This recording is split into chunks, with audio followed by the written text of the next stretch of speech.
A very good afternoon. My name is Venu. I'm from the editorial department of Indie Global Media Network, and we are at the Memorandum of Understanding signing ceremony for demand-side management implementation project for South Zone under DISCOM's capacity building program of Bureau of Energy Efficiency in Hyderabad. And I am glad to introduce you, and we have with us Mr. Pawan Tiwari, who is the director, ICF. Now, can you, sir, first tell us about the proposed DSM initiatives and the roadmap? So basically, DSM is a demand-side management activity. We generally, the electricity board generally is having authority to work till the meter level of a consumer. But demand-side management is an activity which is beyond the meter. So this is a particular work DISCOM is providing the support after the meter of the consumer premises. So what type of the appliances consumer is using, whether these appliances are energy efficient or not, whether what is their operating pattern, like whether they are participating in our peak load demand or not.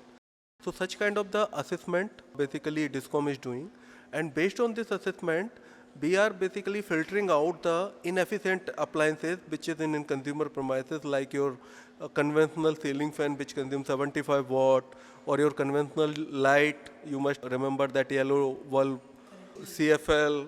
So such kind of the basically poor performing appliances, we are basically trying to replace with the energy efficient appliances under the DSM activity. So DSM, we always called it, it's a win-win situation.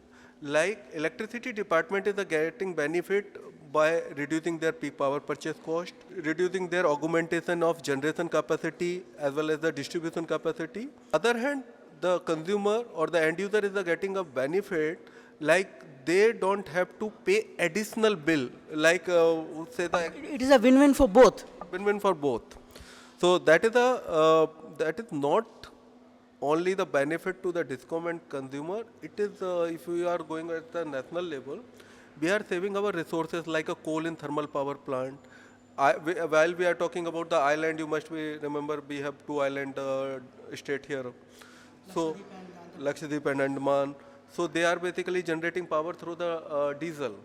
So we are basically saving lot of diesel also from these DSM activities. Now, for our viewers, if you could just demystify this peak load and how these appliances are usually used during peak load. For example, let us say the fans and televisions. So we will talk in layman language to understand it. So just we will start your daily routine from morning we wake up. We generally using the kitchen appliances and toilet appliances. We are not watching TV, we are not running air conditioner. So our load is a normal load, we will say. Then we are leaving our house, load is now low peak because there is no home activities except the kitchen activities.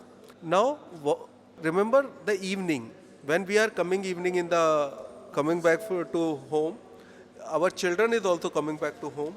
We are running fan, we are switching on the television, we are switching on the air conditioner, kitchen also cooking. So all the appliances is working in the evening time. So that particular period where all appliances of a domestic category, of any consumer category participate in the operation, that period we call the peak period. In India, the state-wise there is a peak period also be defined, but if we are saying the national level peak period, it comes from 6 to 10. So about 4 hours period we consider as a peak hours period, where basically major commercial activities is happening, like hotels, like shops, municipal lightings, then domestic air conditioner. So all appliances from different consumer categories, they are peaking up. In industry also, they are switching on the lighting, they are switching on some night operations. So such kind of the peak load is participating and boosting your demand of electricity from base load to the high load. And during that peak load, our system, electricity supply system, is not designed to cater the peak load. It is designed to cater the base load.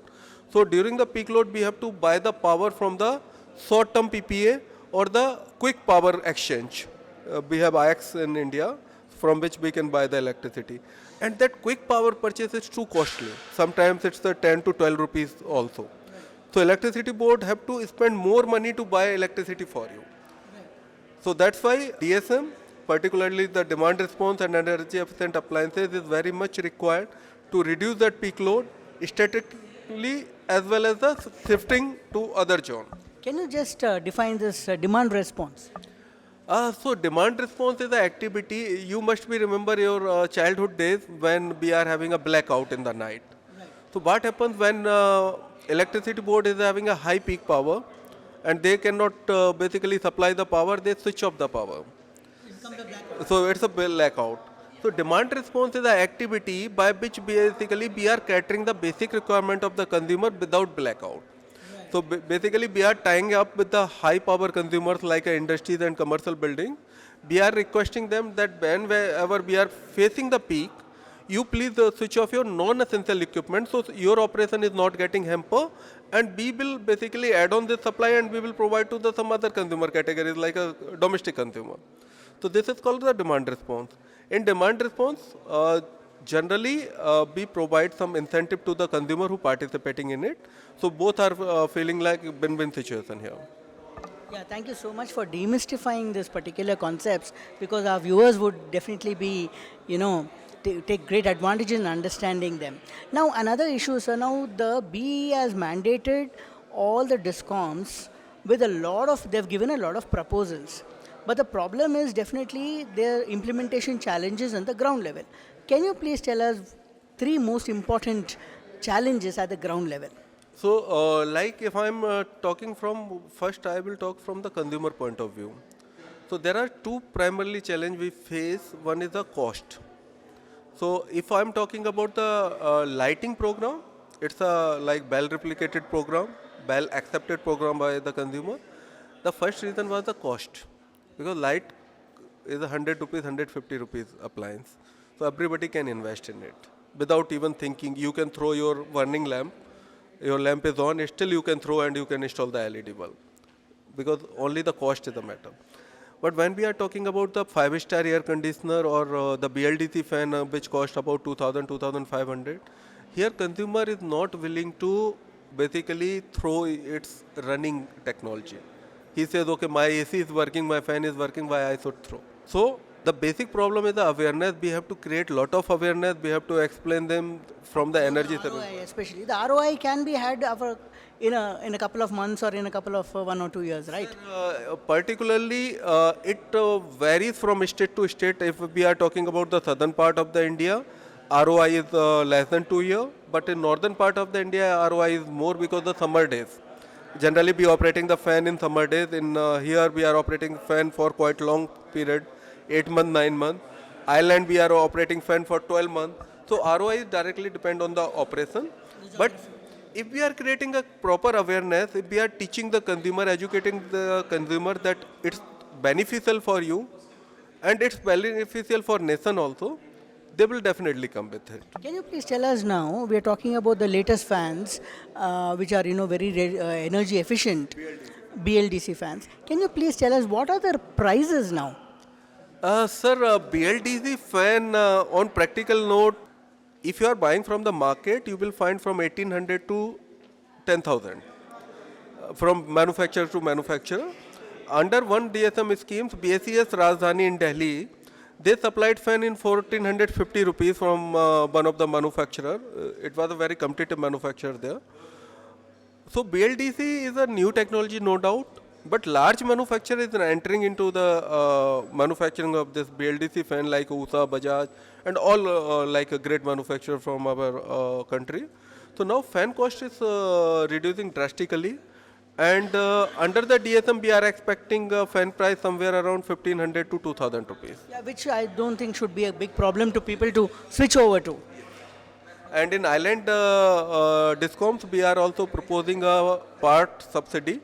Up to 50% subsidy we will provide. So consumer should accept this technology. I know they will accept, but we have very minimum time in island because we are selling electricity at highly subsidized rate. So we want like it should be replicated within 6 months. So that's why we are offering subsidy, so everybody should be shift to the BLDC technology. Here also we will try to basically develop some attractive financial model, and we will create a extensive awareness campaign here by hoarding, by public media, FM, whatever mode is basically reaching to the end consumer, we will adopt here. Now People talk about data as the new oil. Now, I'm sure the BE must be doing a lot of research and a lot of studies to get the data about the patterns. Could you please tell us about this? I remember we started this activity from 2014, the load research, and Bureau of Energy Efficiency is having, I think, more than 65 discoms. In India, we have total 84 discoms. Out of 84 discoms, 65 discoms data Bureau of Energy Efficiency already gathered from the load research studies. So they have what is the overall load curve pattern, consumer category wise load curve pattern, what is their appliances density, appliances efficiency level. So they have a huge database. And apart from this consumer category, if we are talking other municipal corporation or agriculture, so Bureau of Energy Efficiency since 2009 or 10, they started a program called MUDSM, Municipal DSM, AGDSM, Agriculture DSM, and they prepared a DPRs for almost every municipal corporation in India. So Bureau of Energy Efficiency is full of database, full of thought, full of vision. Now, slowly they are coming from the research point of view to implementation point of view, and that is a great transition we are seeing in the Bureau project. Now, in a lot of states, especially southern part of India, we find a lot of for agriculturers, free electricity is being given, and they use pump sets left, right, and center. Now, but the pump sets are very traditional. They're not smart. And how do you think? Is there any incentives for them to switch over to smart pump sets? Sir, I remember 2011, the first BE AGDSM pilot implementation in Solapur, Maharashtra, where we targeted about 2,250 pump. Primary difficulty, I'll tell, not only in southern part of the India, whole over India, most of the state is providing the free electricity. So due to this free electricity, the consumer is not concerned whether water pump is efficient or not efficient. The first thing. Second, it's mass public.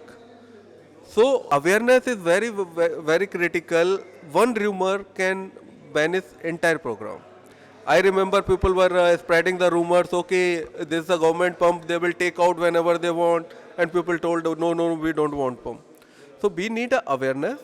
Definitely, as Secretary B also explained, like we are consuming approximately 25% of total electricity in agriculture sector, and efficiency is in the range of 25 to 30% only.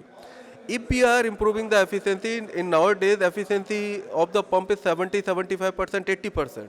So we can save at least 50% of the energy.